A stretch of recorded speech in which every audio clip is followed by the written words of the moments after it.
खड़गे जी मेरा इस्तीफा मांग रहे हैं, इनको आनंद होता है तो शायद मैं दे भी दूं, मगर इससे इनकी समस्या का अंत नहीं है। अभी 15 साल तक कम से कम उनको वही जगह पे बैठना है जहां वो बैठे हैं। खड़गे साहब, मेरे इस्तीफे से आपकी दाल नहीं गलने वाली।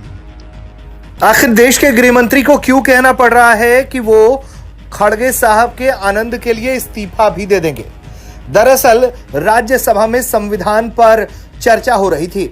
इसका जवाब देने के लिए सरकार की तरफ से राज्यसभा में देश के गृह मंत्री अमित शाह पहुंचे। उन्होंने एक एक करके तमाम मुद्दों पर विपक्ष को आड़े हाथों लिया। इसी दौरान उन्होंने अपने भाषण में बाबा साहेब अंबेडकर का भी जिक्र किया।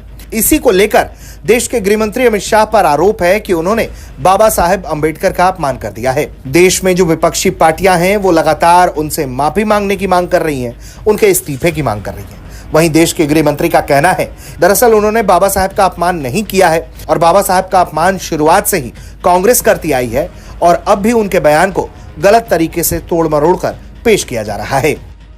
राज्यसभा में मेरे बयान को तोड़ मरोड़ कर पेश किया गया। मेरा मीडिया के सभी मित्रों से आग्रह है, कांग्रेस ने सार्वजनिक जीवन में जो पद्धति की है कि बयानों को तोड़ मरोड़ कर पेश करना, हो हल्ला मचाना और भ्रांति खड़ी करना। पहले उन्होंने नरेंद्र मोदी जी के भी एडिटेड बयानों को सार्वजनिक किया। चुनाव जब चल रहा था, मेरे बयान को एआई का उपयोग कर एडिट किया गया और पूरे देश में इसको प्रसारित करने का घृणित काम किया गया। और आज अंबेडकर जी के लिए मेरी बात को तोड़ मरोड़ कर वो पेश कर रहे हैं। मैं कांग्रेस के अध्यक्ष खड़गे जी को भी कहना चाहता हूं, खड़गे साहब, आपका तो कम से कम दायित्व बनता है, क्योंकि आप उस वर्ग से आते हो जो वर्ग के लिए बाबा साहब अंबेडकर जी ने पूरा जीवन समर्पित किया।